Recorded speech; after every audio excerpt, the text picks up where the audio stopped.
Bismillahirrahmanirrahim. Assalamualaikum warahmatullahi wabarakatuh.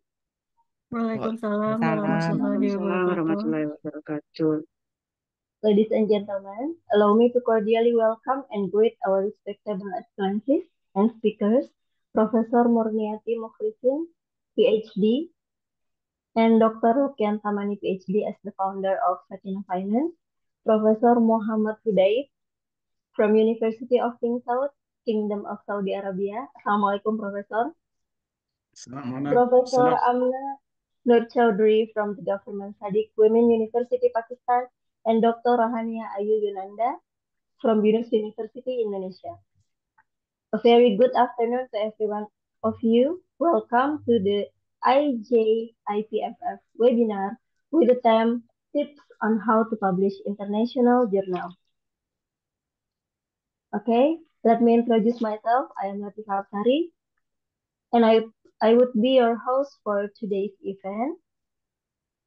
But first and foremost, I would like to express my gratitude towards Allah Subhanahu wa Ta'ala for letting us gather here today. And to begin with, allow me to comment the webinar agenda. First is the opening remarks from the editor-in-chief of IJIPFF, Professor Murniati Mukhlisin, PhD. Second, the keynote speech by Professor Muhammad Hudayb from University of King Saud, KSA. Third, the session of discussion topics from our honorable speakers, Professor Amna Nur and Dr. Rahania Ayu. Fourth, the Q&A session, and the last is the closing of the program. Ladies and gentlemen, now we move to the next agenda. It is the opening speech that also remarks our today event by Professor Murniati, PhD, or also well known. We called her Madam Ani. Madam Ani is the former rector of Saskia University, the founder of Sakinah Finance, and the editor-in-chief of IJIPFF, the International Journal of Islamic Personal and Family Finance. Without further ado, let's welcome Professor Murniati Mukhlisin, PhD. Prof, you have 5 minutes to open the event. Time is yours. Thank you, Tifa. Bismillahirrahmanirrahim. Assalamualaikum warahmatullahi wabarakatuh. Rabbi syrah Waalaikumsalam sadri, warahmatullahi yassirli amri, wahlul 'uqdatam min lisani yafqahu qawli. Subhanaka la ilma lana illa ma 'allamtana innaka antal alimul hakim. Sadaqallahul azim. Our brothers and sisters, and of course, I would like to greet my lifetime teacher, Professor Dr. Muhammad Hudayb, who has been actually my inspiring figure in my research work, research world, and he's my lifetime supervisor. Up to today, I'm still in the stage of learning from him and from his wife as well. We actually had time together in the UK when he was stationed at with the University of Glasgow, where I did my PhD over there. And you also have your student here, Prof. Muhammad Hudayb, Azrin. Yeah, Dr. Azrin is on the Zoom as well. Mashallah. So everyone actually here are your students. So we are very proud to have you around. And again, thank you so very much. And please convey our salam, the best salam for Prof. Razaini Hanifah. Brothers and sisters, I would like to introduce to you our international journal. And alhamdulillah, we have launched the program, or the International Journal of Islamic Personal and Family Finance. And with your dua and support, mashallah, we have actually come up with several topics and subjects, which is actually Islamic financial literacy, including for the deprived society and people with disabilities, Islamic financial and wealth management, Islamic financial behaviors, Islamic family business and enterprises, Islamic financial protections, Islamic investment, Islamic pension funds, Islamic family inheritance, robo-advisory and automated Islamic financial planning, big data analytics in Islamic personal and family finance, Islamic classical thought regarding personal and family finance, and additional topics that I considered suitable with the journal. So you are most welcome if you would publish your papers to this journal. So we have already actually launched our first issue just a few months ago, and Alhamdulillah, we have a topic that may be your interest as well. And today, we would like to hear the keynote speech from Professor Muhammad Habib, and then after that, we're going to discuss two of papers here, the women's perspective in structuring wealth portfolio during sluggish economy, which will be presented by our Dr. Rohania Ayu Yunanda. She's already on the Zoom. Alhamdulillah, thank you. And then would like to have overcoming household debt financial ratio analysis to overcome debt problems in the family. That also will be discussed by our Professor Amna Noor as a reviewer of this paper. So in the following month, we would like to hear from Dr. Azrin, Dr. Muhammad Hairul Azrin Bahaji Besar, insyaAllah, will be with us. We hope he will have time together with us again next month. And we would like to see a classical thought that we'd like to invite Dr. Nurizal Ismail next month, insyaAllah. We'll be discussing Islamic classical thoughts that could be the grand theories of our research papers. So this is actually slide or brief introduction to the journal. You may have a look the journal website, journal at sakinafinance.com, and then the Prof. Hudayb, we actually benchmark to Emerald Journal. Of course, it's still in the very early stage, but we would like to follow how the quality is ensured, etc. That is why we would like to have your also your views on, and also your something like we would like to go for international journal that can be, of course, everyone here would like to hear as well on the tips on how to publish international journal according to your experience, especially from the Journal of Islamic Accounting and Business Research. And with the coming of artificial intelligence, we understand that ChatGPT can produce an article within like few minutes, within a few clicks. So how do you actually also address this issue?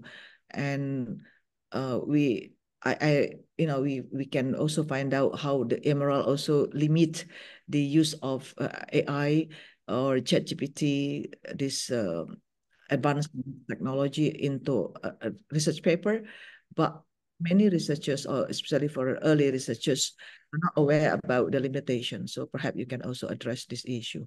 So the sampling of the two papers that will be brought by Dr. Rohania and Prof. Amna to see how actually the combinations between qualitative and quantitative methodologies in our journal papers, and how actually the experience when Dr. Rohania wrote the paper, we also would like to see from her perspective. And of course, myself, I'm so excited to have some discussions also from the floor.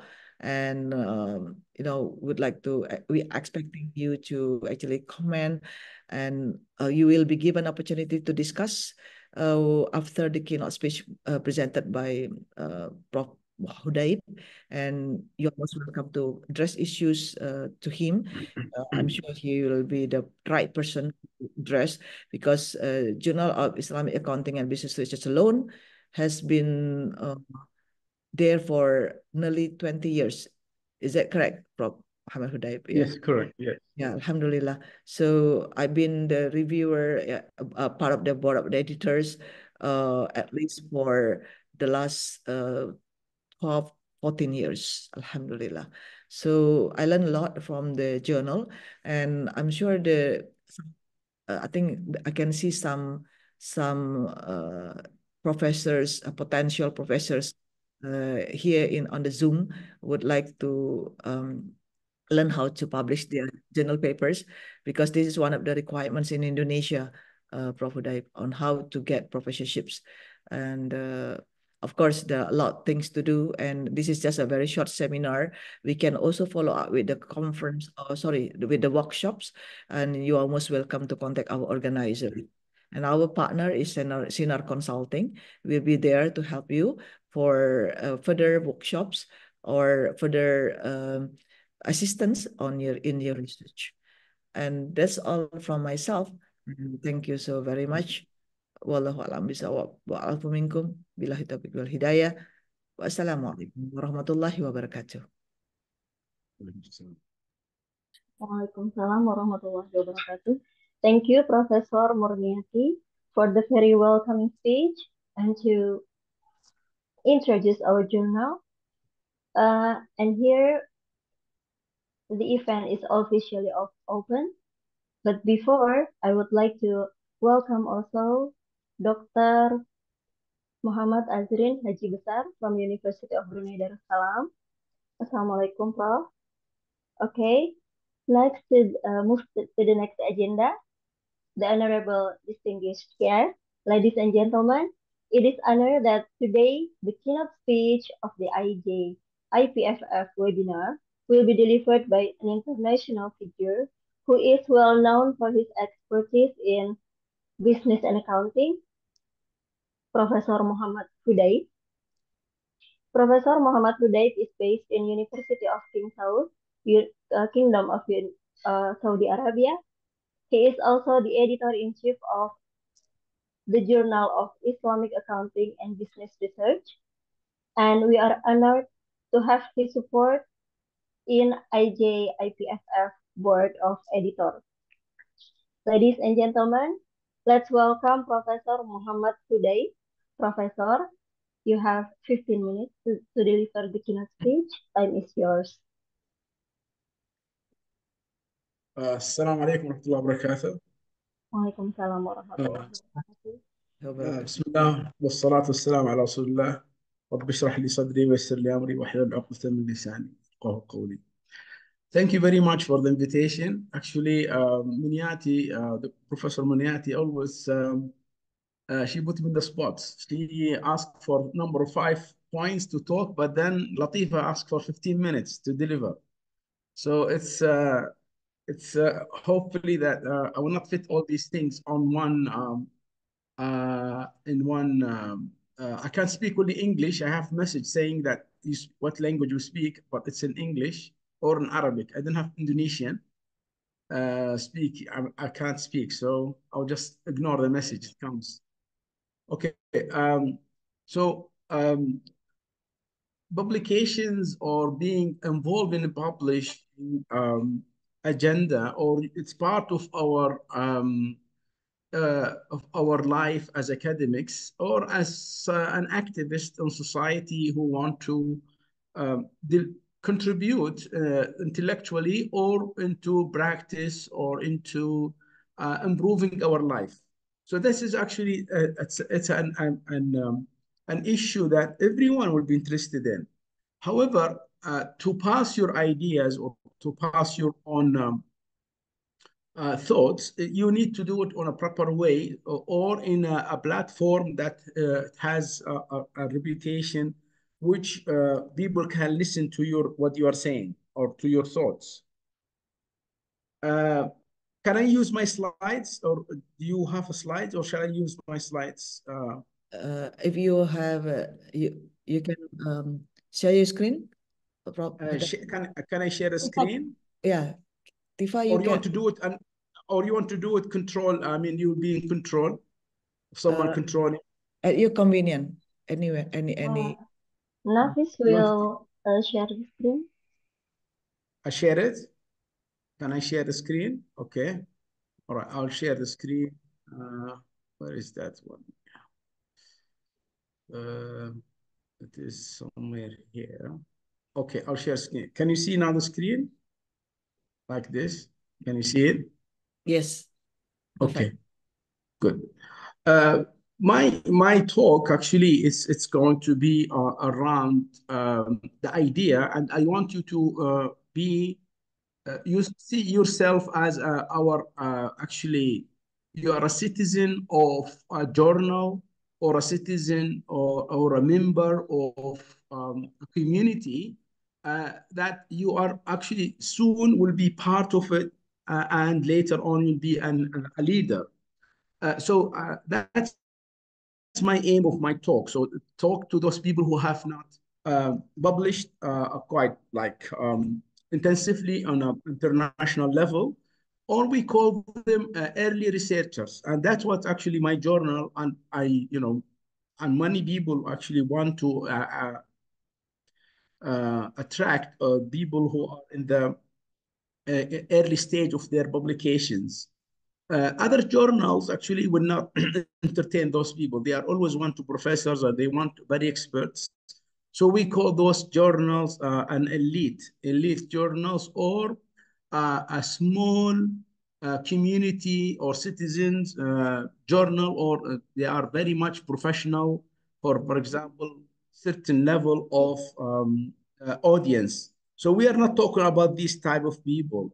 So I'm talking to those people who are willing or wanting to publish, but yet still they are at their early stage of career. So I'll try. At the end of the day, I don't think we have, because I have 15 minutes. I would like to later on, if you have my email, or if you, because I want to be engaged with you on how to contribute to our journal here, the International Journal of Islamic Personal and Family Finance, as well as JBAR, the journal I am editing at the moment. So I want the discussion to continue, inshallah, as what Professor Munyati said, even in the workshops later on. So the publications, the steps in publication. So it's basically start from your, from your end, from your start.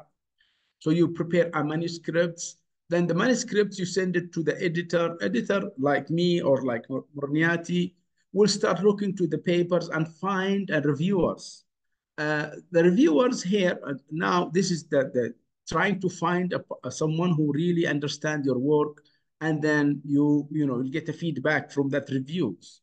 Um, then after that, when everything is fine or accepted, there's a publisher who will take care of it. The publisher basically is the one who will publish or manage after the paper has been accepted. So publishing the papers, but the publisher here is the one who will almost try to improve the quality of the journal. So as an editor, we have our vision, our views, and then we pass it to the publisher. Publisher try to help us to improve the quality of the journal.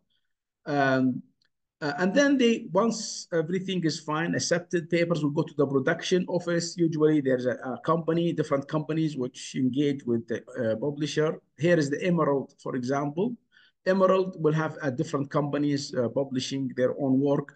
Nowadays, they make the publication line. Last time used to be hard copies. But anyway, because publication is not just publishing the papers, but now need to be copyrighted. They need to have a database. You need to make it very much attached to your name. So there is remain in the system or for history and forever almost. And then once you publish, of course, the research again, we go into a cycle from another paper. So you publish and republish all the time. But because publications is not an easy topic, you need to start with something. Any papers you have to think about this paper. What is the contribution of this paper?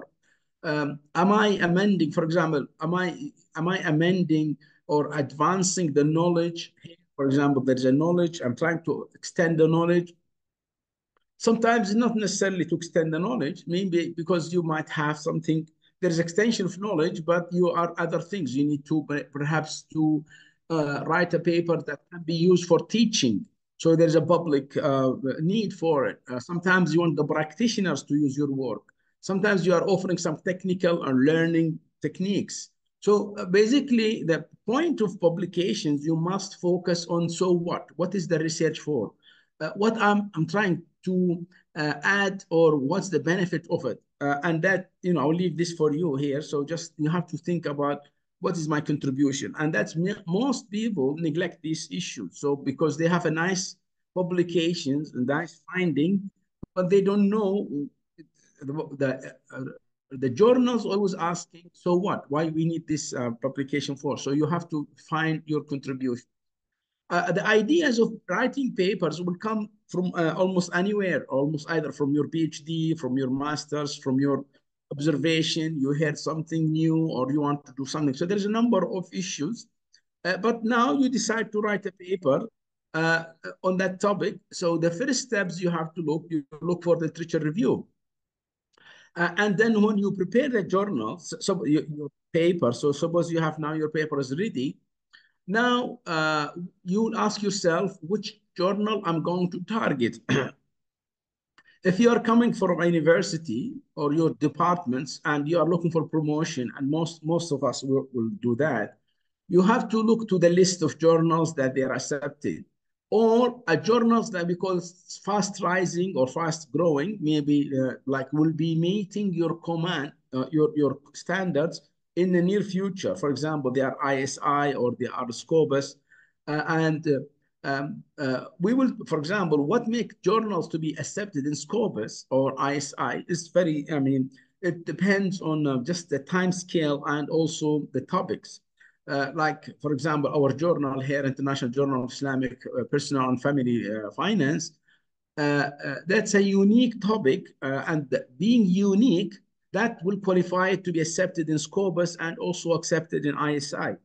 But because the ISI and Scopus want to see continuity, they want the journals to have continue, or they have a track record on the history. So you have like 2 issues a year or 3 issues a year, and you're consistent. And they say, we want to see 3 years back and see how you do are you continuing to grow? So we don't want to admit you in this rank and then you drop out. So, so that's a matter of time. So now you choose that journal, and then this journal, maybe you want it for either improve your career, to get a promotion, or you want to reach a special audience. There are certain people who read that journal, or they will be interested in that topic. So you choose that particular journals. But anyway, either this way or that way, you need to work on almost a strategy which will fit your own organization or your own agenda. For example, when I was in the UK, always they focus on a few papers, but in the top tier journals, 3-star and above, rather than going for lower rank. But other countries, they accept, they welcome also lower, like 1-star, 2 stars, publications, as long as you have number of articles. So this is a strategy you think about it, which will suit you. And both are either, this one is perfect, very, very acceptable in our, kind of ranking, or in academia. But the most important things, don't waste your time writing papers and being rejected. So there's no point. And I can see when I was in AJBAR, now we receive a paper and half almost every day, or on a minimum 1 paper a day. But the rejection rate is very high because people just throw papers without, considering how to avoid the paper being rejected. So you need to be realistic in terms of the depth and the coverage of the paper, the length, and most important, whether the journal really fit the papers or the journal's scope. So if it's far away from it, don't waste your time and send it to the editor, because it will be rejected. Or even if pass one round, pass the editor and went to associate editor, might be rejected. So try to see the guidelines and the scope of the paper and what they're looking for. Why I'm saying this? Because some journals, they focus or they care more about the methodology. you must have a rigor methodology. You must have a good database, or you have like lengthy data collection. So they focus more on the methodology. Other journals, they care more about the title, the new idea, something advancing or offering an alternative, even if it's not well-written paper, but the simple idea or the new idea, which actually JBAR focus on, a new title, new idea, you attract that. The journal will accept this, regardless of the quality writing or the English or so. You can see, because this is inspiring people. Our journal, for example, in JBAR is read by top professors in Harvard and in Oxford University in the UK, and big university, they read our journals.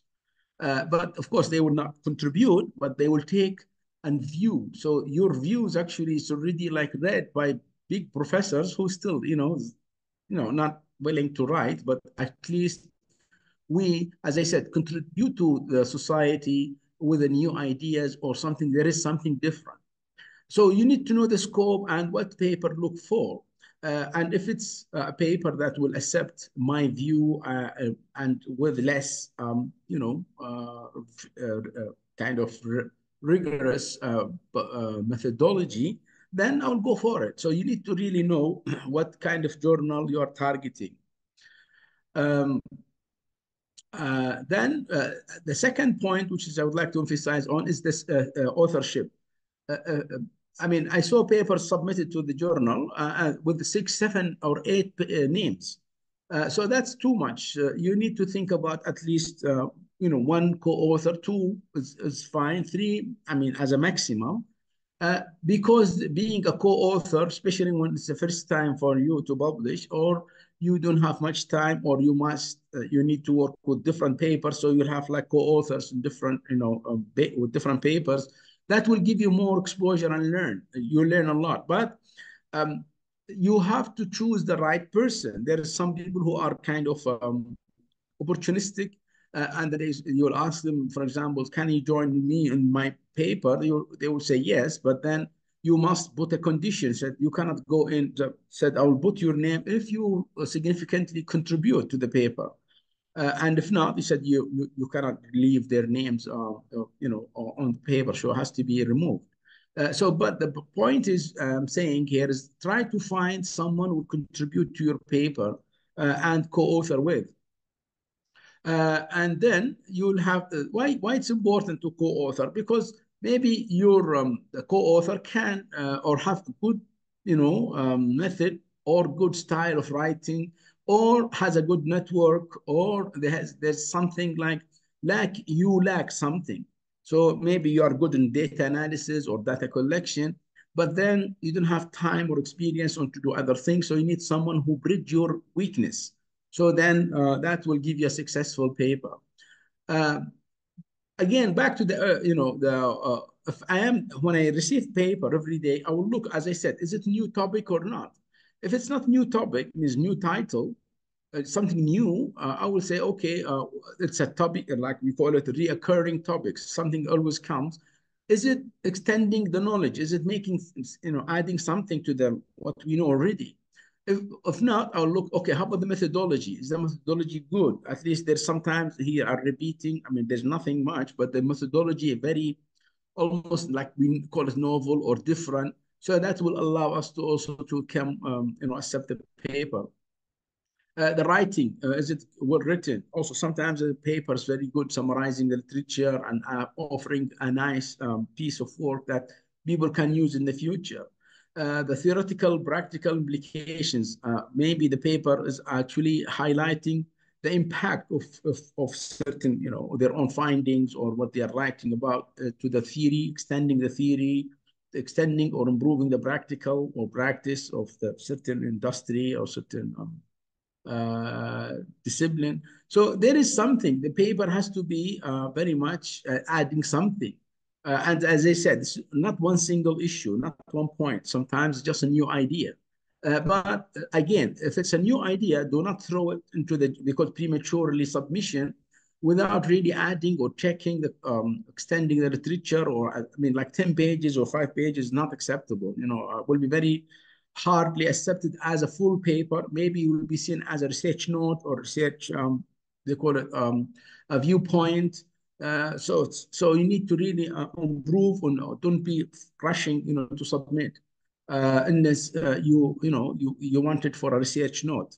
I'll talk about the research note when we have a question and answer. I have now a few minutes, but the most important, look to the scope and objectives of the journal you are targeting, and then that will give you really guidelines. Because some papers or some journals, they don't want any theoretical papers. They only want empiricals, and that you'll find that's very most of journals.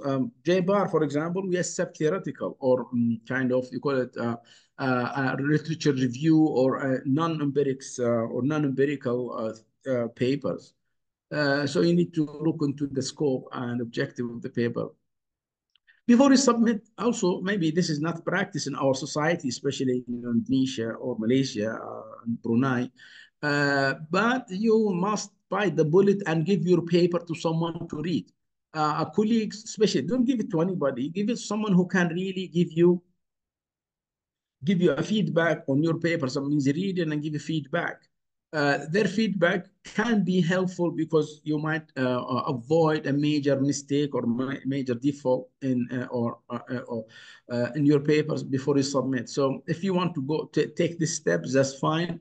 If not, you leave it for a while and then you come back to it and read it with a fresh eye. So maybe you spot something. So then you can, find if there's any problem. So it will be obvious to you.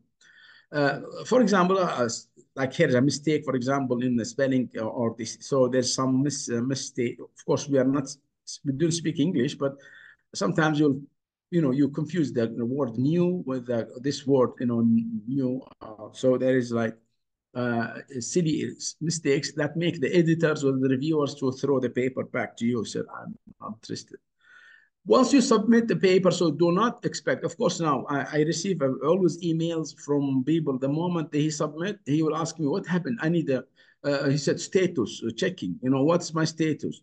The paper status, he submit 1 week. So usually it's not, you will not hear from us within 1 week or two. So it will take about 3 months to 3.5 months to come back to you on the first round. Basically, it will come either not accept, you will not come as an accept, will come most likely as revise and submit or reject. Accept will be almost after 2 rounds or 3 rounds. But the most important for us, we need to avoid the first here. I mean, to be rejected. So don't, make sure that the journal you target is the one will not come back to you and say, sorry, we don't accept your paper because it does not fit with the objective of the paper or with the journal. So, or there's a problem with the quality, methodology problems, writing, or all the contributions, or very confusing, and it's not confident. When you read, you feel there's something hidden, that the author's hiding something. So try to avoid that. Or basically you don't follow the instruction of the guidelines of the papers, of the articles. They're like number of words, the structures they want, and the way you write it. Anonymity more important. So don't make sure that you or try to make the paper is not known. The authors has to be almost anonymous until you publish it. So if it's rejected, again, don't give up, because when it's rejected, they will come back with some reasons, and then that means that make you to go back to this, journal and your article and fix it, so try to, accommodate why it has been rejected, and find whether the journal will accept you to submit again, which is like some journals, like JBAR, one of them, do not bar you from submitting again after rectifying the paper. Others will say to you, sorry, we cannot accept you here, so go somewhere else. But they might suggest different journals, or you look for another journal that will take you. So then basically you will go again, and you'll find, some reasonable or sensible journal will take your work. So basically, don't give up. Try to do your work, and always try to work and improve your work. So it's not very first time you'll be rejected. Even me and most experienced people, their papers will be rejected until they find a journal that will accommodate their need. So, but the most important, take the feedback. So any feedback comes from the reviewers, take it as in a positive way, try to reflect on it. But not necessarily you will accept, not necessarily you will accept their own view. If they ask you to do thing and then you think it's far away, that's, and although sometimes it's in a rejection, but you can reflect this one in your paper, and when you write the literature review or when you write the analysis, you highlight this point and you said doesn't belong to this paper, or the paper is not interested in this issue. So you almost, when you submit again to another journal or another round, second round, whoever read and the idea comes to him about that point, or her to that point, then they will read, they will say, okay, that's fine. I understand why this paper is not covering this point. So there is, like, statistic wise, actually, most people themselves, the authors themselves, will reject or withdraw their papers from the system before they even continue. Why? Because they feel frustrated, and the system, they feel that they take long. But here you need a long, stamina. You need a strategy where you be patient, even if you think the journals. I know the journals, or there's other papers published very much weaker than this. My paper is much better, because every paper has different circumstances, and especially when you send the paper to a different reviewers. Maybe a very, let's say, medium quality paper go to a very easy reviewer and they get accepted. Sometimes a good paper go to a very tough reviewers, and then by kind of practice, the moment you send the paper to one reviewer, that reviewer has to be see the revise, and he continue reviewing the paper until the end, either accept or reject. So as an editor, we cannot really just withdraw the paper from our reviewers, because some author will say, this reviewer is tough, change him, find someone else. We cannot do that because that's the standards of practice, that when you send it to a reviewer and he accepts it, until the reviewer himself said, sorry, I don't want to review this paper anymore, find someone else. When it comes from them, then I find someone else, we find someone else. But don't give up, because at the end of the day, if you look at, you find actually there's 10% from the second submission, they withdraw the papers, even when they receive, revise and submit. 10% they, out of even the first round, they just withdraw. And even if they go for another, for second review, 6% of them, they say withdraw the paper. So I get, sometimes I was wondering why people withdraw their papers. They basically looking for a quick publication or quick turnaround. So don't be into that unless you are very much, don't submit your paper to a journal unless you know the time, calculating the time very wise. So there's some journals will give it to you in 1 month, some 3 months and a half or more. So you have to know the time scale for you when you want the paper for. When you receive revise and submit, that's a really good news, but don't, my advice, don't submit your revision very quick. Some people, they get it one day and then they work it out and then resubmit again. This is not acceptable, and most likely it will go back to the reviewers, and then the reviewers will reject it. And they said, well, this guy is not serious. I want to, I'm not interested in wasting my time. So they will reject it. So what I'm saying here, you need to really reflect on what is the comments all about, go beyond, on better than what the comments, try to improve the papers in a very good. So when the reviewers read it, he feel or she feel that actually you are really trying your best, or you tried your best, so then you get a positive reaction from them. So how to revise? Of course, you have to acknowledge and thank the reviewers for their effort, and try to be positive. Take the positive thinking and try not to show your frustration.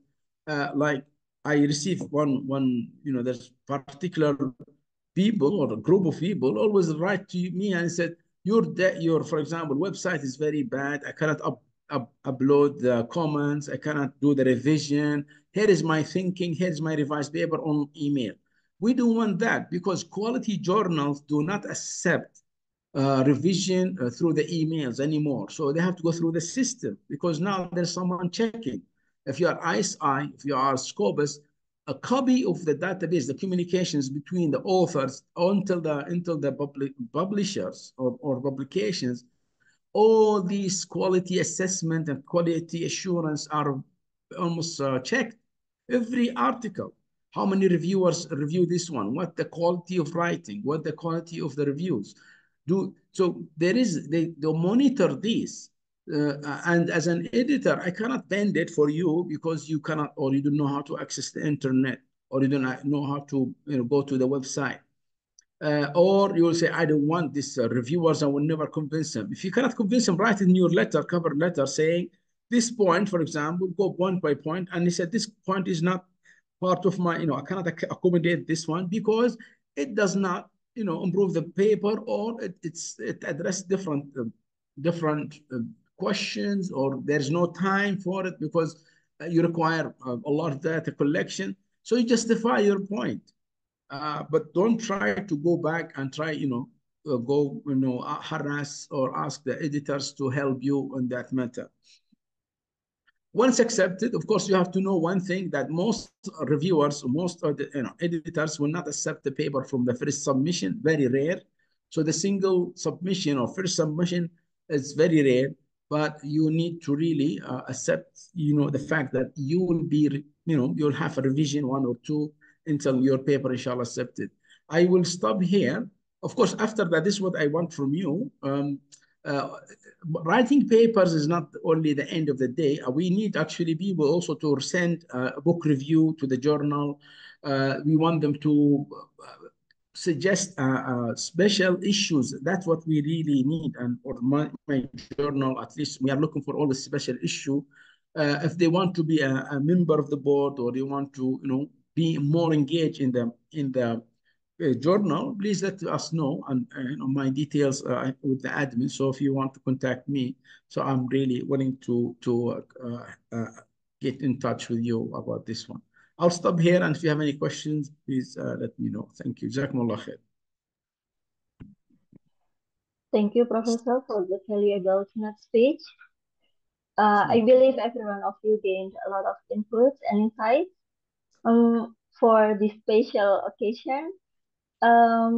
Let's have a question for Professor Muhammad Laif, but it's limited to 3 questions. Please raise your hand. Whoever wants to ask the professor. Any one of you? Dr. Nur Jamaluddin, please.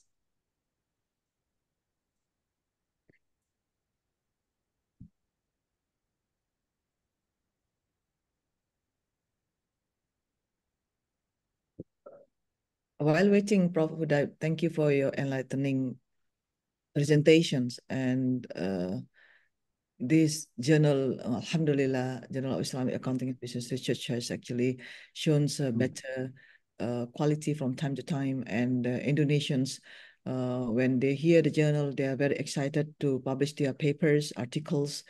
And can you please mention common mistakes you find from the papers written by Indonesian researchers? Well, first, thank you for the question. First, it's not a common mistake.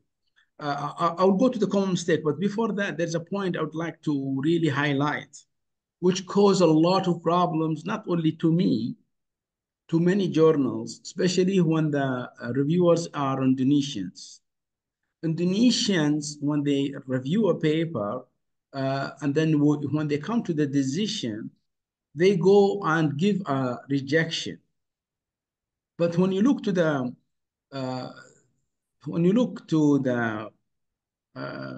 comments they made, actually they are not suggesting the paper to be rejected. They want, means that they say reject this version, this type of submission, but then let the authors rewrite the paper or accommodate these comments and then submit again.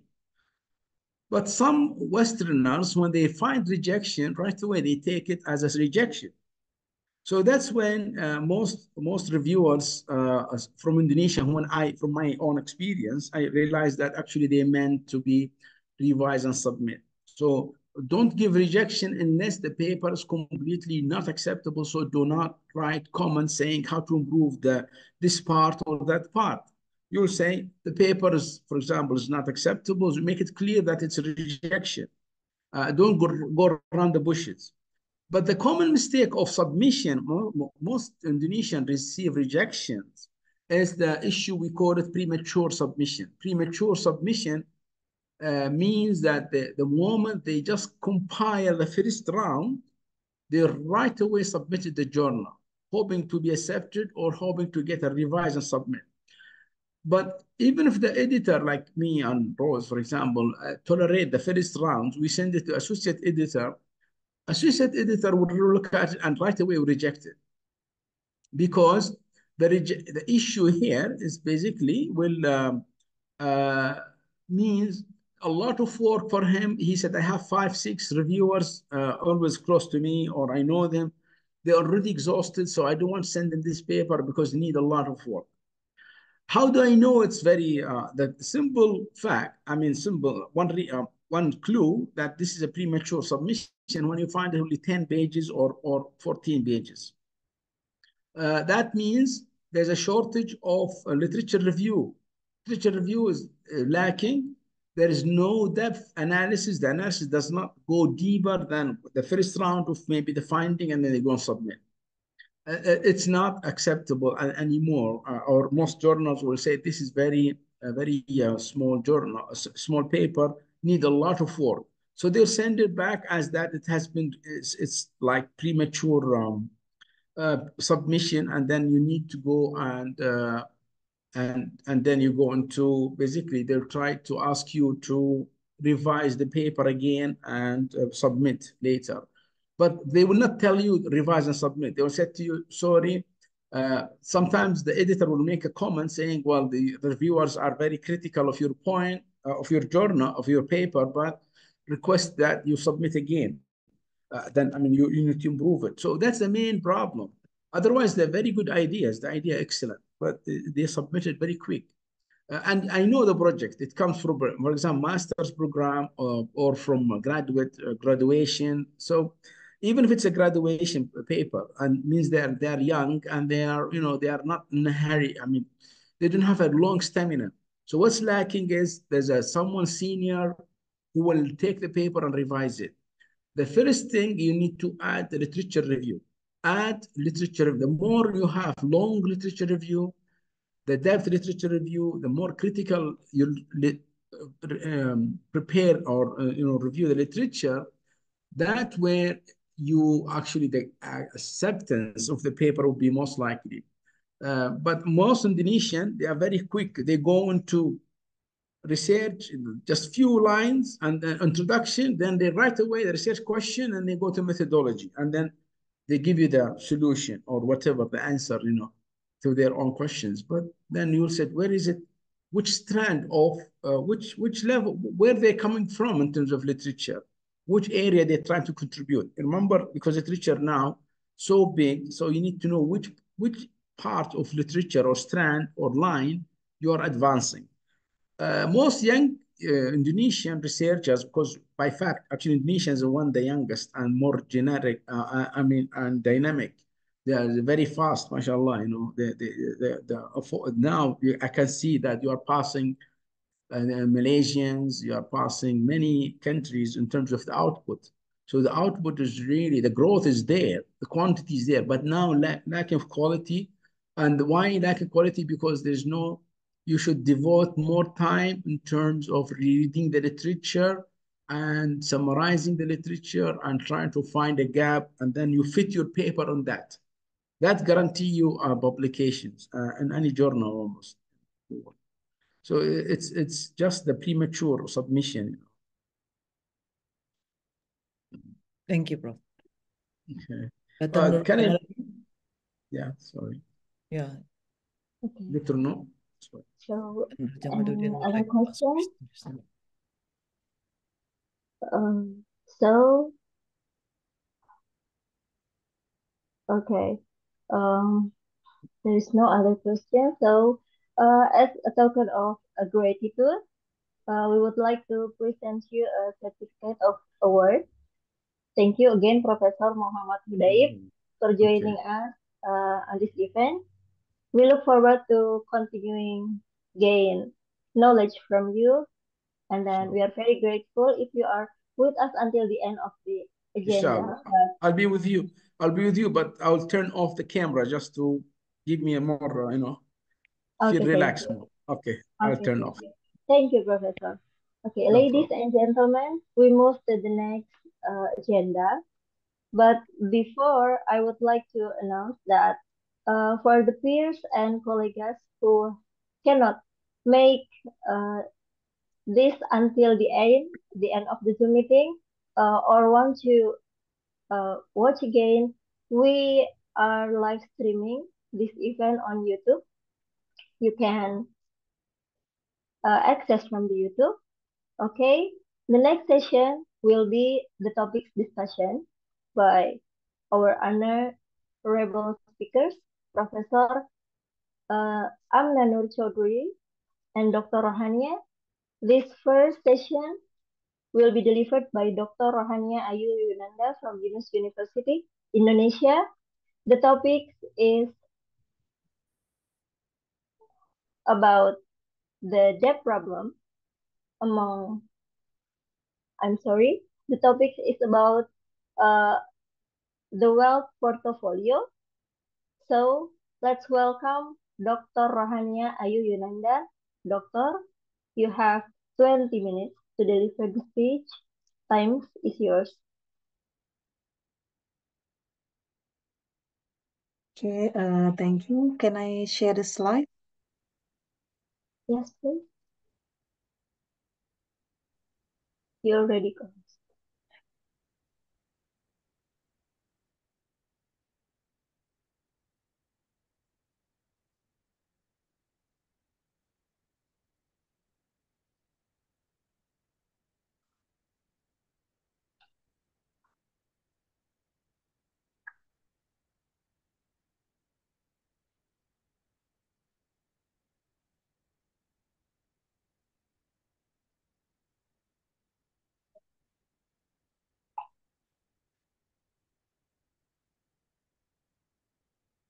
Right. Bismillahirrahmanirrahim. Assalamualaikum warahmatullahi wabarakatuh. Waalaikumsalam warahmatullahi wabarakatuh. Waalaikumsalam. Very good afternoon to everyone. Respected Professor Murniati, respected Prof. Hudaib and Prof. Amna, and also all participants. Prof. Murniati said that Prof. Hudaib is a lifetime supervisor, and here Prof. Murniati is my lifetime guru, actually. Okay, thank you, Prof, for the opportunity. All right, first of all, I would like to thank the committee for the invitation to present my small work of research, and this is a great honor to be one of the speakers today. My name is Rohania Ayunanda from Binus University, and please allow me to share my paper on Muslim women's perspective in restructuring wealth portfolio during sluggish economy. Okay, well, for 2 years ago, Indonesia, among many other countries, had been experiencing negative impact of COVID-19 on manufacturing and investment sectors. And this pandemic caused downturn economy in the country, and most of stocks had to experience negative correction. And the volatile investment demanded for mental resilience of the investors. And in most prior studies, women are found to be more averse to risk. Therefore, the title of this paper is highlights about women's perspective, actually. And this study aims to explain how different groups of women restructure their wealth portfolio and take benefits from Islamic instruments during the economic downturn. All right, this is the background of background of my study. As I mentioned earlier, that the impact of the downturn may vary from country to country, but in general, it most likely the downturn or the pandemic most likely increased the poverty level and inequalities. And the condition might change the investment behavior and financial planning decision.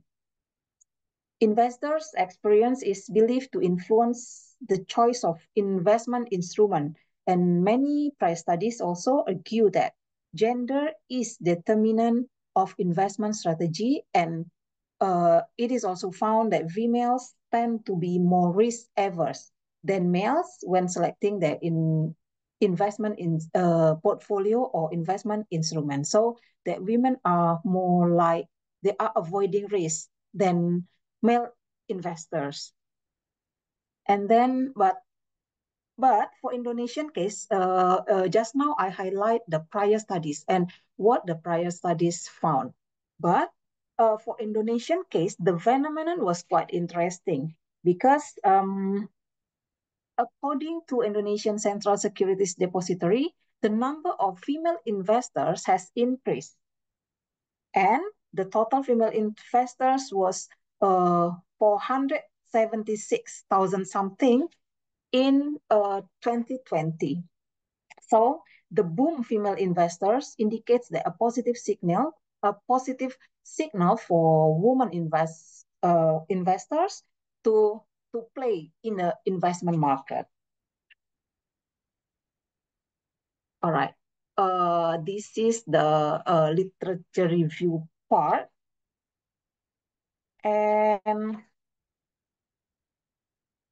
basically, the investment behavior of an individual is primarily determined by their financial literacy and mathematical skill. It is mentioned by Kapal and Tagi in 2020, and what we can see here, the investment pyramid figure shows that low risk investment products to the high risk investment products. So this pyramid, they divide what kind of products belongs to low risk investment products to the high risk investment products. And talking about risk tolerance, prior studies show similar results as well, that females, which are more averse to risk, female tend to avoid risk than male investors, and female are less confident in their investments decision. So these are what the prior studies found. But again, another fact about female investor in Indonesia is quite different. So the prior studies found that female are quite avoiding risk, while Indonesian data shows that the number of female investors have been increasing. So that's why this study focused on female as the object of this research. Okay. In the literature review part also, I tried to link the three concepts, which are Islamic wealth management, consisting of this wealth creation, wealth accumulation, wealth purification, wealth protection, and wealth distributions. And I link into the concept of investment instruments based on the pyramid that I mentioned just now, and also the 5 pillars of Maqasid Sharia. Okay. This study derived two hypotheses. First, demographic factors or characteristic of respondents have significant influence on financial planning and investment. And the second hypothesis is that the preferred investment instruments are different between before and after the downturn.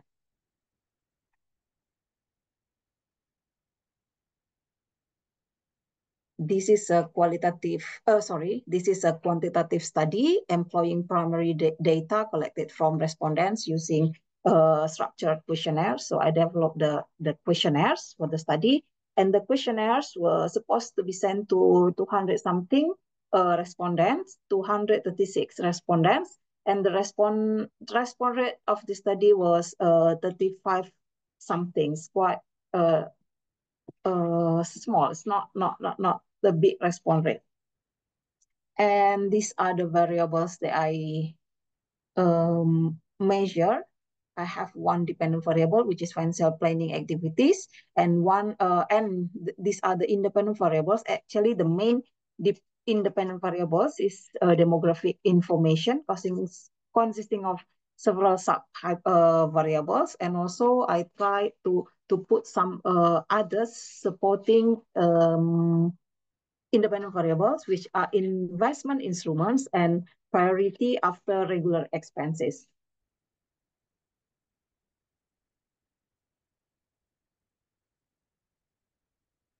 Okay, this is the analysis part, the result of the study about the demographic data.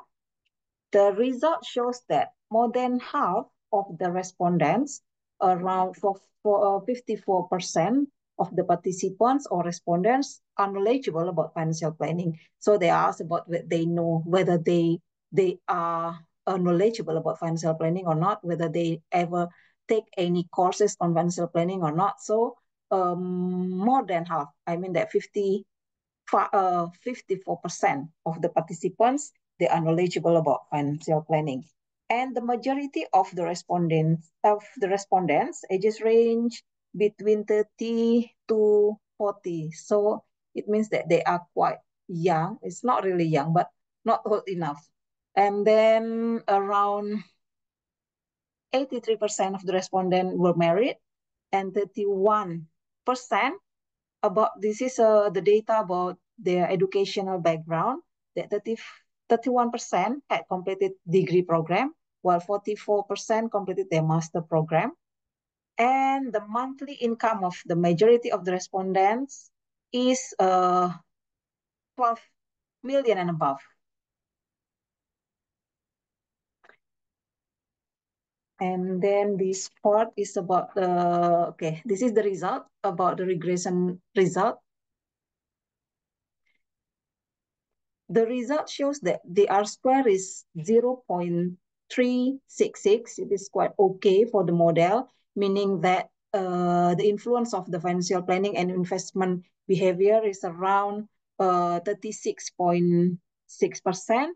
And overall, the model is fit, and the significant level of the model is 0.05 with the F value of this something.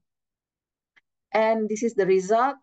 When I regress the demographic and characteristic of participants, I divided into this part actually: knowledge on financial planning, amount of income, education, age, and marital status.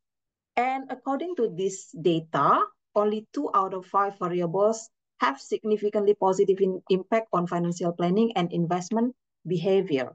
The significant variables are here: knowledge on financial planning, and also education. So these two variables influence the financial planning and investment behavior of Muslim women.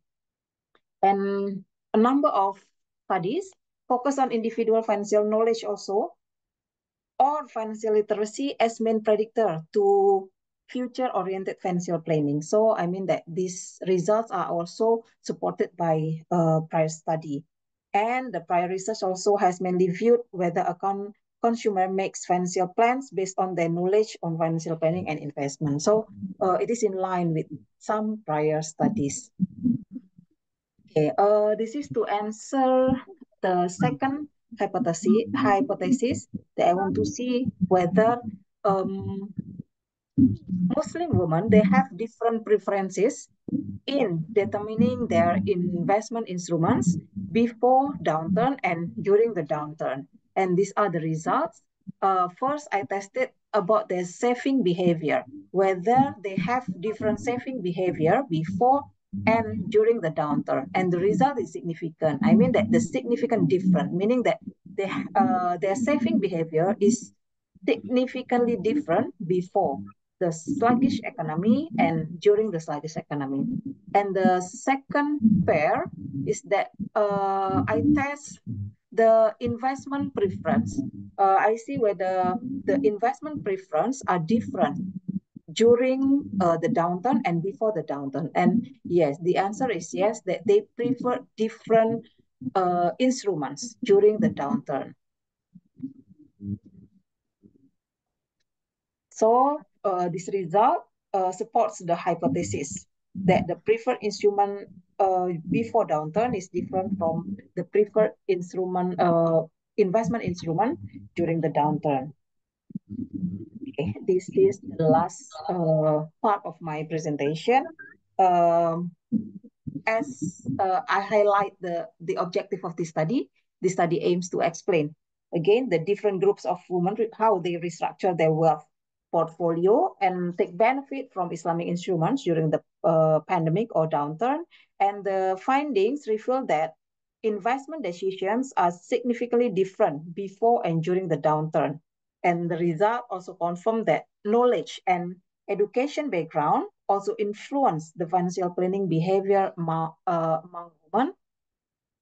And okay, here the financial literacy matters in determining financial planning and investment decision. And any program which can increase women's financial literacy will be very beneficial for women. And also about the financial planning itself, it should include more knowledge on prioritizing the expenditures and religious savings, particularly wakaf plan. I think that's all my presentation. Thank you.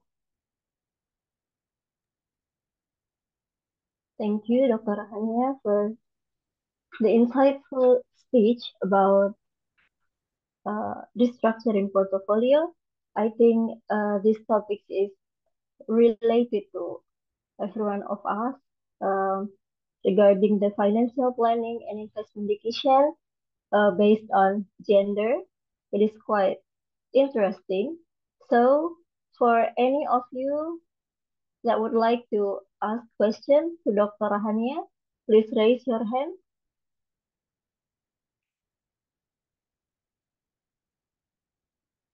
Before we go for discussion, can you please taking picture for a while? Okay. Okay, as Dr. Muhammad Hudaib is still here with us here, we should take photo session. And Prof. Hudaib also have a questions in the chat room, so he will respond to the question later. Okay. And also, you also have the opportunity to ask questions to Dr. Rohania. Yeah, everybody get ready. For the session, maybe. Yeah, can you please get ready with the camera? Okay.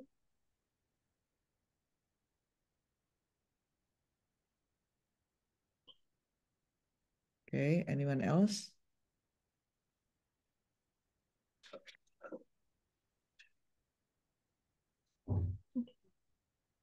Okay. Yes, Tifa, go ahead.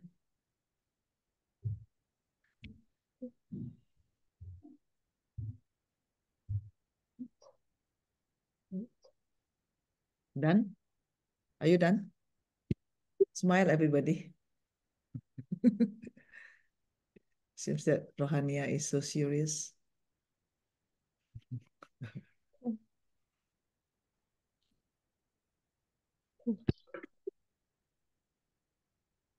Are you done? Okay. All right. So okay, once more. Mm, okay. Could you also take the pictures, Professor Murniati? Yeah.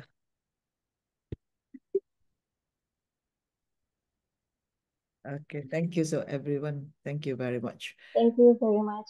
So, So we have would you a like to respond to the question? question. Okay. I will read the question. Okay. Which one? Okay. Assalamualaikum, Professor. From Hari Gemilang. Apologize, I had technical issue raising the question.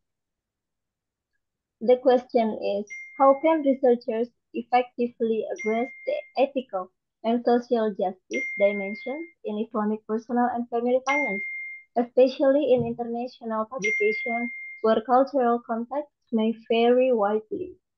Additionally, how can we extend the scope of research beyond Indonesian samples to include more diverse global contexts, ensuring that findings are applicable across different regions with their unique interpretation?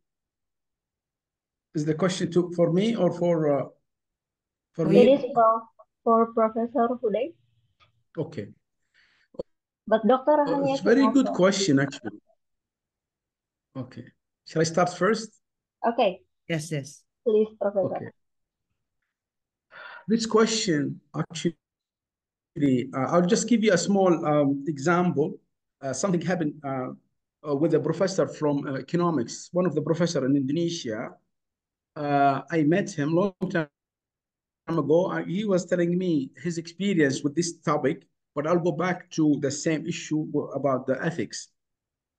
This professor, he is very energetic and very passionate about advancing the Islamic economics, Islamic economy. So he wrote a paper and on how good is Islamic economy, how good is, Islam doesn't encourage riba or these things. Then he sent it to a journal in the United States and it get straight rejection. Then he cannot accept that. How come you reject something good like this? Islam is good, and why you reject it? Then he wrote to him personally. He said, look, Islamic economy is very good.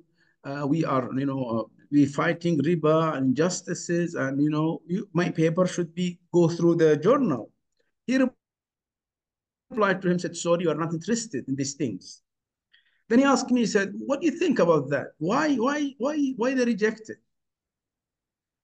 Then I told him, if I am the Americans publisher or on that journal, I will not accept Islamic economics. Why? Because Islamic economy will offer an alternative, something different, challenging their own view, which they cannot take it. So the best approach, I said to him, you must highlight. When I looked at the paper, I said, you must go and criticize his paper first.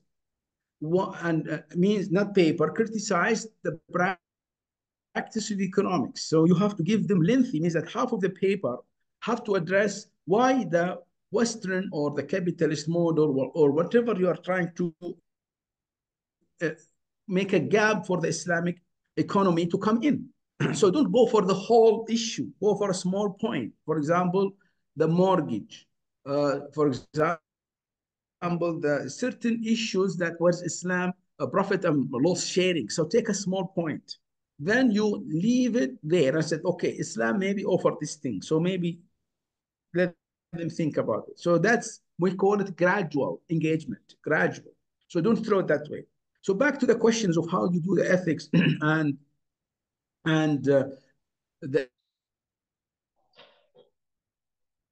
the Western, you do the same. First, you need to, Westerners are very, they build their ethics and their moral on almost, they call it Kantian or Kant pacifist school of thought, which came from the Platonian and, or or Aristotle. But they took the positive points. By the way, for example, Plato and Aristotle are very pro, let's say, the hegemony and the power. They are very much with the, let's say, with the power, with the dictators, with the policing of the public. But they have a gap for example, the civil and the democracy, and there's some kind of enlightenment in a sense in allowing elites and people who were with thought and good people or good citizens to participate. So if you want to go there, don't go and right away send them a paper about Ibn Khaldun or about our books about Islamic ethics. You need to have a point where you understand the Western, understand their own theories, their ethics, and then you bring a critique to it. So you have to say, well, there's a problem here, and then maybe Islamic will reduce or add something. So Islamic has a different view, and leave it there. That will be accepted. Of course, we are not confronting, we are not trying to challenge them at the first time you are in one paper. So you need to engage in that sense. Indonesia have a lot actually to offer than any Muslim world. Why? Because Indonesians spent almost the last 50 years reading the Islamic literature, the authentic one and the good ones. And then they are the one who really have a lot, all their libraries and books and universities. Actually, they talk about the traditional teaching. So they still kept, all the traditional Islamic thoughts. But now you need to take that, and before you go to the Islamic, go and read the Western. And take, for example, the Germans, sociologists and intelligence, and then they want something. They want any papers or anything to offer a happiness or to offer a justice or to offer equality. That's what they want. Means that they don't want you to offer them something about Islamic, and then they will say, what's the benefit for us? Why you need this for? So, I mean, even if you remove the idea of Islamic, don't bring Islamic name. Just bring something, give it any name, and then say, this is the alternative approach. This is something different.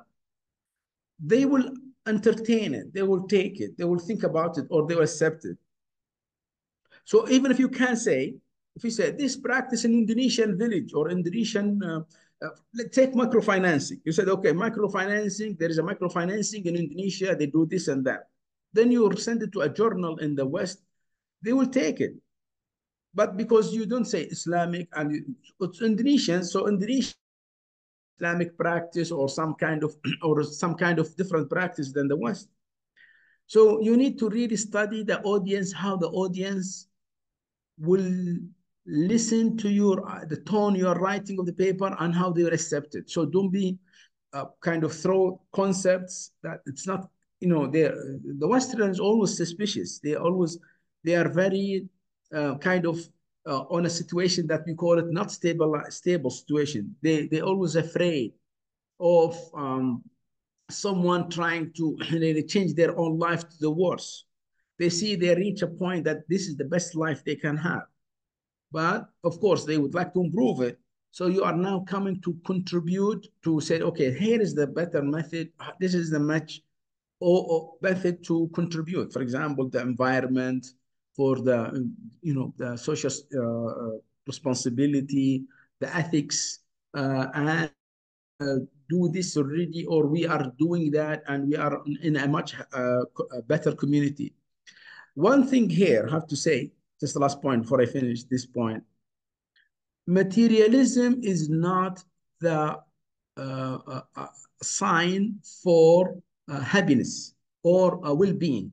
West Americans and most Western countries, they have a lot of materialism, the best materialism. However, they are not happy, majority of them. When they look to Indonesians, their life is much better. Even in the practice, for example, the family practice, the family relation, the relationship between the members of society, they find actually they're happy, despite they have less outcome, material.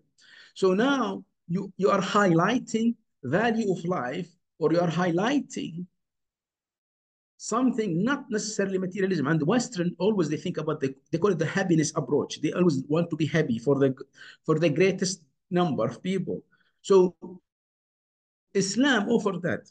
Islam, you see, like Islam removed the drugs from their life, because the happiness in Islam is not drinking alcohol or playing with money and gambling. Islam does not define it in a different way. So that's what we have, our Islamic practice by itself. And if you take some issues about family practice or gambling, see most problems in Japan. Wallahi, I read many problems in Japan. Families, they break down and they divorce or this thing because they're gambling. Gambling is number one problem. Second, the alcohol. America also alcohol. Britain is alcohol, the number problem, and then the gun, the violence in the streets in the US, and so alcohol, drugs. Why? They're searching for happiness, and the concept of happiness in Islam, if you really study it as related to the family, related to the individuals, actually it's very much depth in Islam. Islam is very rich in that. We can benefit. So engage when read the literature on ethics and morality in Western, but don't take the like as I said, like don't take the early source like Plato, or read about Kant, and because most of the people who the Western, they like Kant. Kant actually he make you to see life without, they call it the veil. So you go by natural, because it's natural being a human being.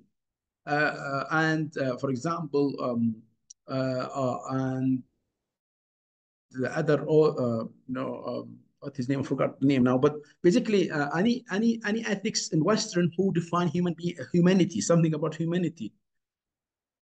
What is his name? I forgot the name. This very famous German philosopher. I mean, he's very big mustache. If you remember him, the big mustache. What is his name? Habermas? No. Habermas took from him. No, before that. What is his name?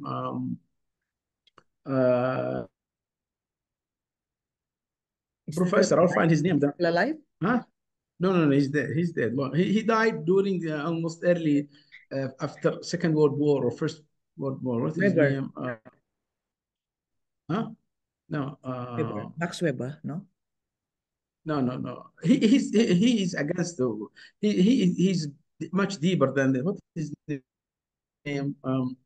He basically defined human being. He's anti Christianity in a sense that Christianity actually enslave human being and turn you from a human being into a materialistic body.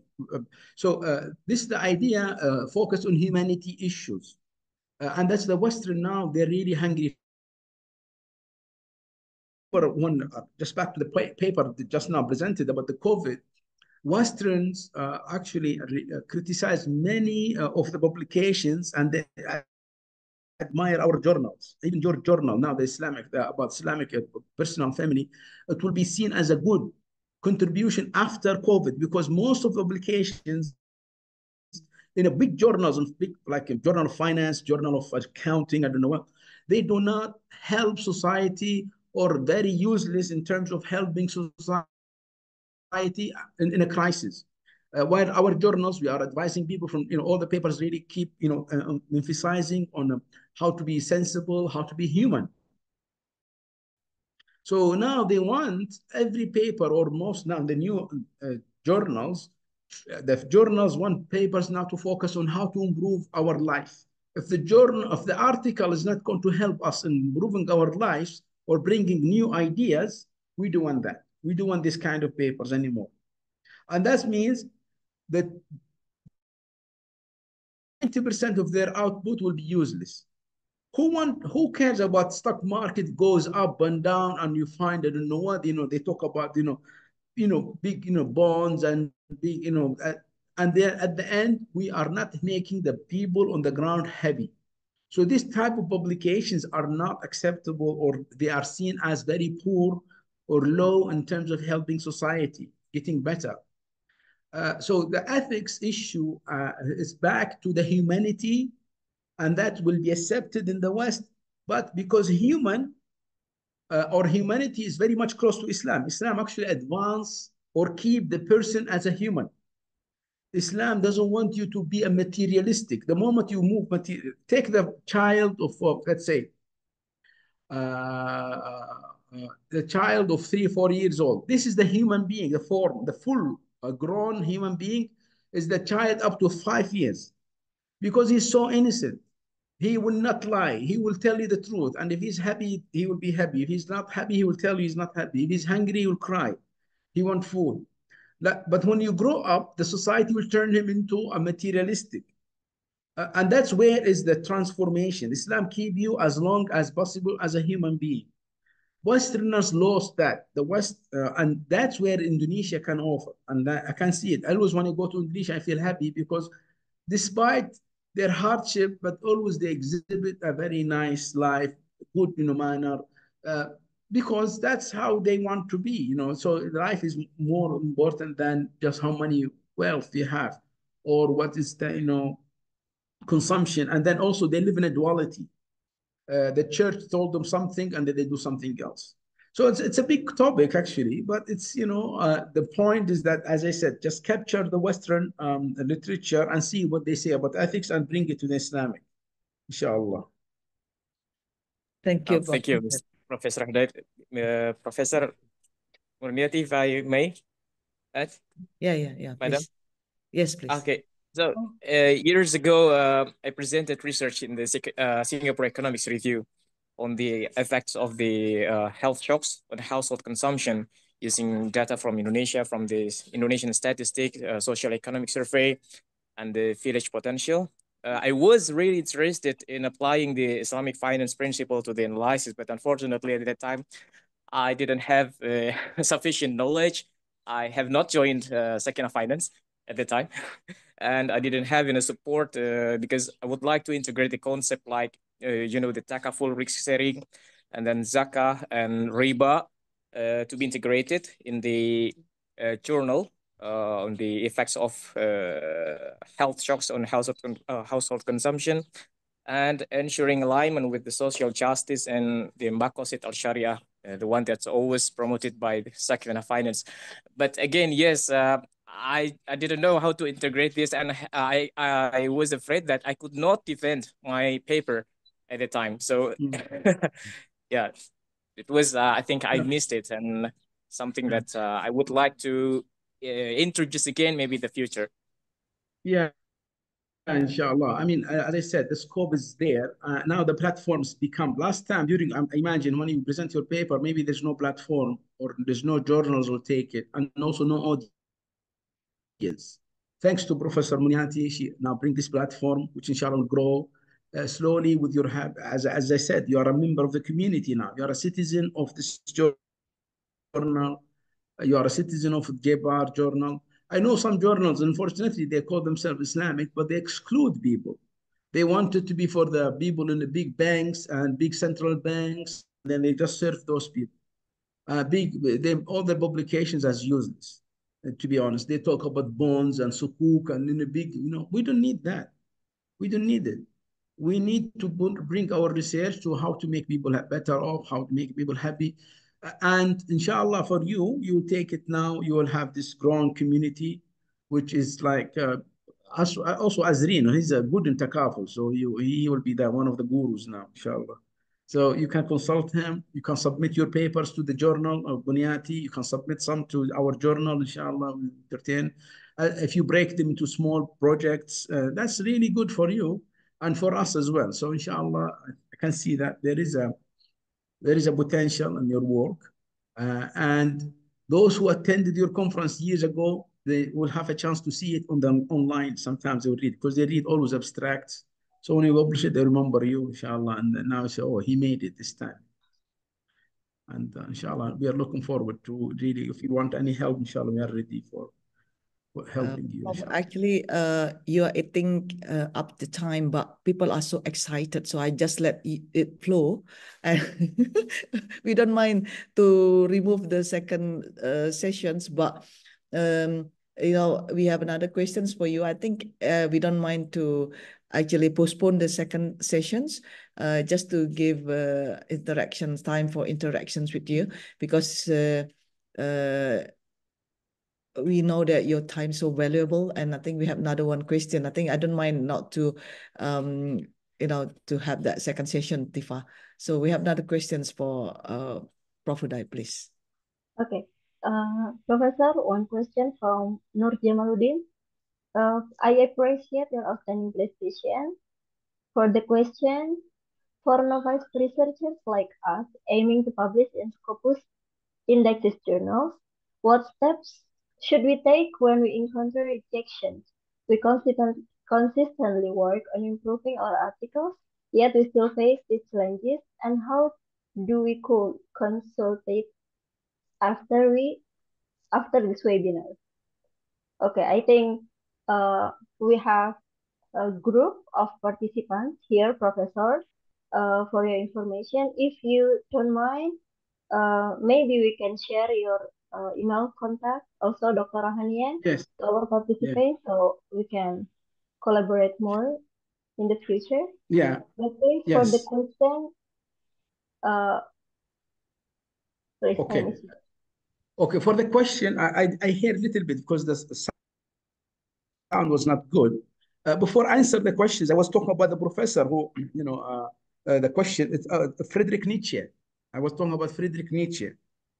So Nietzsche is the one who come out of the group who was against many professors of his time or philosophers of his time, because he talked about bringing back to a human, going back to humanity or the base of humanity, and he does not, he cannot see that the church, or they call it the establishment. Establishment means the government. They are leading society into being, very much materialistic, and then they have become a fake. Their life is not acceptable, and that's what actually most people now realize. With regard to writing papers in Scopus, actually the word Scopus or journal in Scopus are very kind of wide spectrum. So, and it's a big means that because you find big journals in a top tier, or they are Scopus, and you find the small journals also Scopus. The best way is to look to the journal itself you are targeting. You look. You suppose you have one page in maybe in Takaful, for example. And now you look to which journal that might entertain your paper, maybe you will accept it. So you have to look first. I mean, don't speed up, don't hurry up your publishing. Send it to one journal. Find 3-4 journals and see whether they will take it or not. So if you have empirical data, so that means your options will be more to publish than if it's not empirical. As I said, some journals will not take empirics. All they will tell you from the objective or the scopes or the requirement minimum of you must have an empirical studies. Non-empirics they will not take. A priori or theorization or literature review, they will not take. So you need to look to this, papers. And as I said, on what you suggest, I'm happy that to engage with you. And if you actually, if I want to be really in a such, because Indonesia is very big market now, and the energy is there. And I noticed that there, at least you'll find many people or group of people working individually, working on the same topic. If they can come together, 5 of them or 6 or whatever, and then they said, we want to write papers on that topic, and then they make a special issue, the journals will take it. I think Jabbar is willing to take this type of organized. But you need to send a request, write to the editor, to me or to Maniati in her journal if she wants. Then you define the topic, and then we let you know that this is yes or no, or make some. Then you engage with others. You write to people, said, look, I have a special issue. I need 7 articles.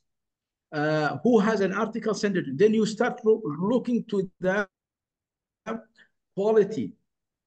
And then you write the papers, and then when you feel that everyone submitted a good paper, then you can send it to us as an editor.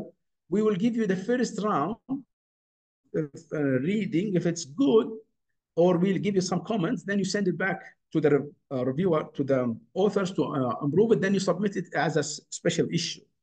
I can see that, and I think there is a lot of scope, and I encourage, because I was talking to the publisher last week. We had a meeting, and she said to me, what is needed for your journal?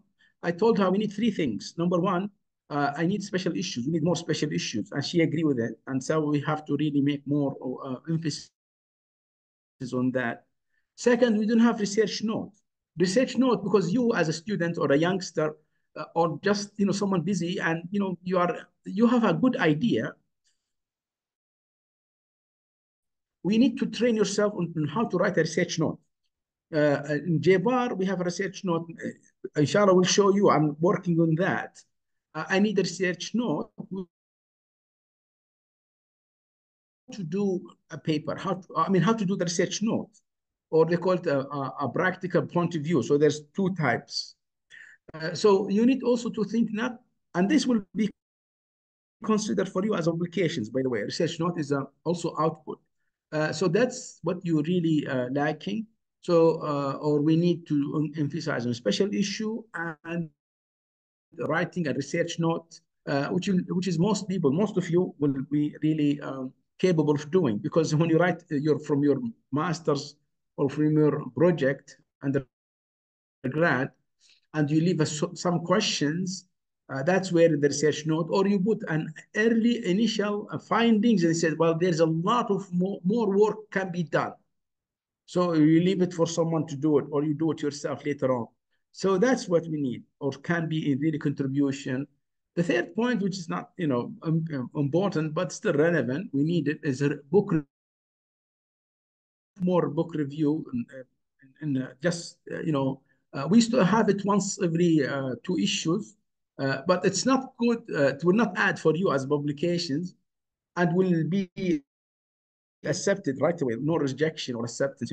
So, but just we need to agree with you that you read the book and you'll review it, but then you submit it to the journal, and then we have it as a book review. And if you don't know how to write a book review, I can show you, or you look to the previous book reviews in the journal and follow the style. Basically, you review the book from the objectives, what's the book all about, and you review chapter by chapter, and then at the end you put your own view about the book. Is it good book or not good book? If it's good, why? If it's not good, is why also? Then that's it. So you publish that. So that's what the 3 things. And if you need, inshallah, to have a special group later on, we can organize. I'll leave it for Prof. Muniati to, Inshallah. And Prof, also Latifa to organize it. Prof, can we have next year's conference on IPAFEM, the conference that we have been actually organizing for 4 months already, and perhaps in Riyadh or in Bogor, Indonesia next year? Yeah, well, next year, I don't know, but inshallah, we can resurrect it again. Yeah. We can bring it back, because it almost died. So we need to bring it back, inshallah. So for everyone information, we have International Conference on Islamic Perspective Accounting, Finance, Economics and Management, or IPAFEM. We already did it for 3 times. One is in the UK, second is in Yogyakarta, and third one was in Turkey, Istanbul, Turkey. And inshallah, the fourth one, if Brother Hari Gemilang here is he's in Riyadh, and also Sinar Consulting and also Sakina Finance would like to organize one, if in Indonesia or in Saudi, inshallah. So next year, we keep it in, inshallah, next year. Sorry, Prof. In King Saud. Sorry, in King Saud. We can do it in King Saud. But not this year, the year after. Next year, after Bogor. After Bogor. Okay. After Indonesia, because I need a lot of approvals. So it will take a lot of for me by next year. Maybe it's too early. Yeah. But inshallah, if we bring it to Indonesia first, Yeah. So inshallah, inshallah. and then we So can, yeah. we will have like special sessions on workshop, and of course everybody should actually bring their proposals, and Yes. Jabar in this case, alhamdulillah, is Q2 everybody. So today is a Q2. So hopefully next year is upgraded to Q1. So Very close. yeah. Very close. Very close, yeah. So inshallah, Very- everybody you have a chance, and Professor Muhammad Hudaib and Professor Ros Hanifa are very happy to assist anyone. We all learners and then young researchers, junior researchers. I myself as well consider that point, and I think we can have some more time with them once we invite them to Indonesia, and also the next couple of years, perhaps, in 2006, we also can plan from now to be held 27. in Yeah, the King 27. Saud, inshallah. Inshallah, 26 will be in Indonesia, 27 بإذن in Saud, King Saud. But 2005 we can do in Indonesia. Sorry, 25 Indonesia, 26 King Saud, inshallah. inshallah. Yeah. No. So, Prof, I would actually I have we have Professor Amna, but I think she's in emergency, so we would like to have a second round for her. But just now, Dr. Rohani Ayuyunanda talked about women behavior during the COVID-19, on how they actually changed their behavior towards investment decisions, and it's quite interesting as well. And I would like to just show how the GFR also review papers. So for you, I think because this is free, if you would like to try to submit your papers, no harm. I mean, no problem. You can always submit it, and then you don't charge anything, just to give, even if there's rejections, so it's just good, to feel like how your papers is being rejected by the international journal. So this is how the reviewers actually review our papers. So they will ask about the originality, relationship to the literature, methodology, results, and then implications for research, quality of communication. And then this is what Prof. Hudaib mentioned just now. So some reviewers are quite lenient in giving comments, which actually should not lead to the rejection, but they choose reject, which is quite contrary to what they write. So what Prof. Muhammad Hudaib just now mentioned, if you would like to reject, just say, something that it is not in favor. So then they will not be confused whether you would like to reject or you would like to accept or you give the major revision. So like myself, my case, I found several papers have limitations on, of course, first language.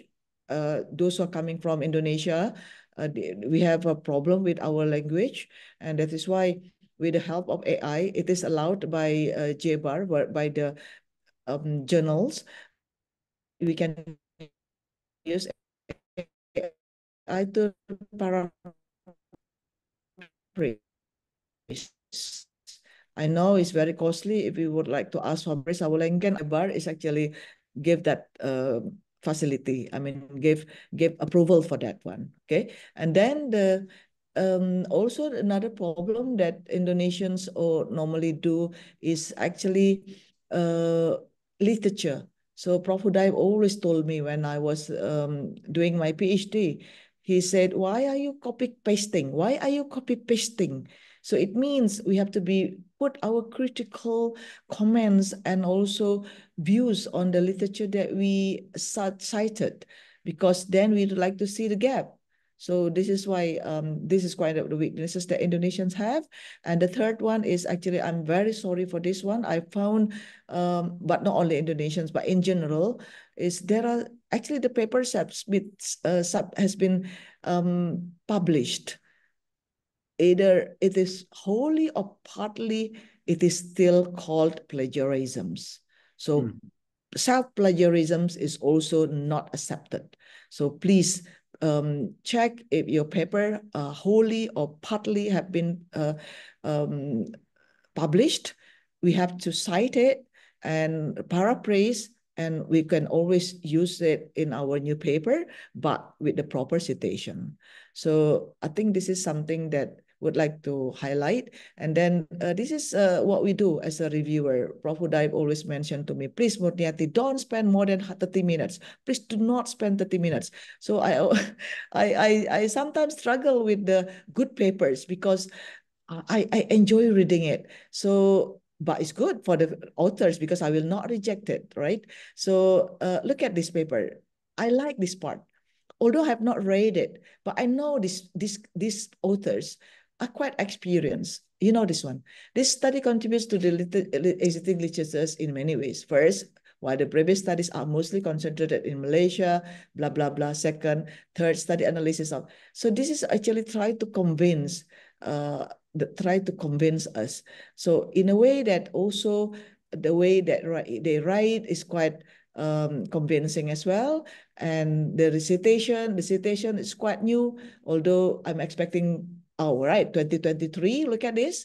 I'm quite happy. First impression, I'm kind of, oh, wow, it's good. It's good paper. It's good paper. You see? So can we feel how the editors feel it? If we do it, inshallah, it's not going to be rejected. But if you put in the beginning, you tell the story, you put the khutbah, Prof. Hudaib always mentioned to me, please Murniati, you do not write khutbah, okay? You're not writing a khutbah. You don't write, for instance, verses of the Quran in the very beginning. Because when the editors are non-Muslims, they said, well, I can't debate with you if you put your Holy Quran. So something like that. So again, we learn from the mistakes. Submit your papers to JBAR. If it is rejected, alhamdulillah. If it is accepted, given an opportunity for major revision, alhamdulillah. So this is how we study from the mistakes, from the rejections. And then Prof. Hudaib always mentioned to me, no problem, Murniati. We learn from their comments. Read the comments, and then learn from them. Don't be disappointed. There are lots of avenues, more avenues for you to publish your papers.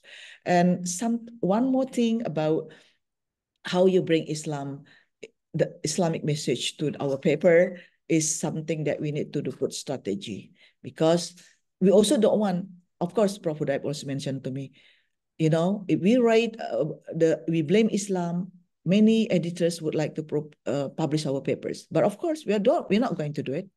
I don't want to sacrifice the name of Islam, the image of Islam, just for publishing in a good paper in a 4-star journals or in a Q1 journal. No, I don't want to negotiate with that.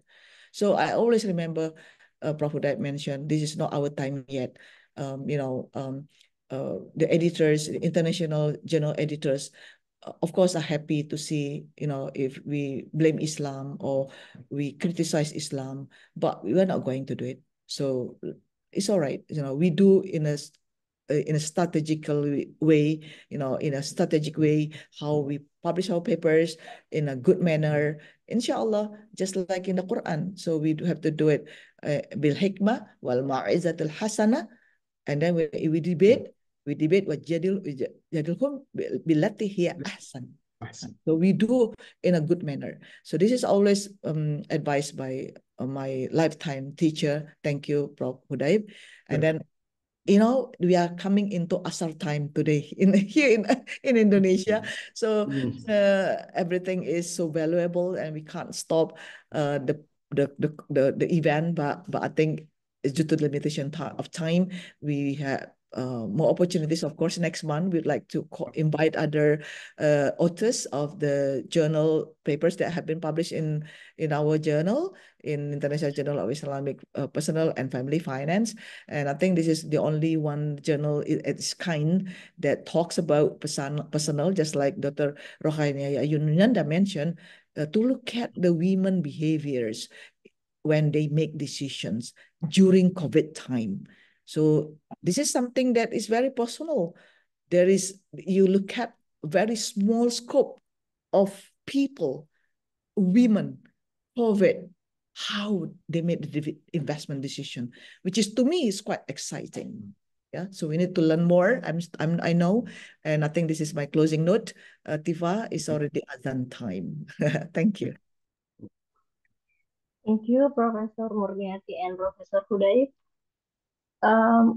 It is unfortunate that Professor Amna couldn't able to join us in today's event due to unforeseen circumstances, but we have a very interesting discussion uh, that uh, you have here.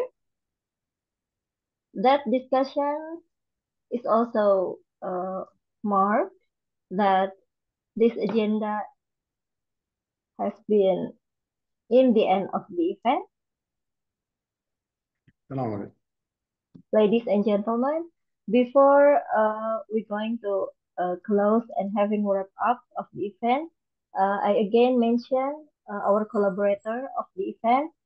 Thank you for Sakina Finance, Sina Research Consulting, and Islamic Financial Planner Association for your support so we can help this insightful IJIPFF webinar.